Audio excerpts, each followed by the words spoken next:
15 anyos nga solterito nga nalumos sa sapa sa Pototan, Iloilo patay na sang nasapuan. Si Tess Ordales nakatuto. Aksidente nga nahulog sa sapa sa Domsol, Pototan si Philip Salvador pasado alas 10 Sabado sang aga. Naglisensya pa ini sa yamay nga si Vicente nga maghampang sang basketball. Wala na gunahuna ang padre de pamilya nga katapusan na galiad tong istorya sa solterito nga bata. Naitiway ka uli sa balay, tana siguro Tanagid ang nahulog to sa sapa. Darada ang bula, nahulog ang bula sa sapa. Diba si Kugin naglagloksohan.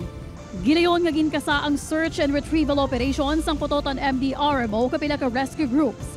Naglawig sa masobra 24 oras ang operasyon na pangwala gid matabangan ng solterito. Nasapuan ang iya bangkay pasado alas 12 kahapon sa gudto.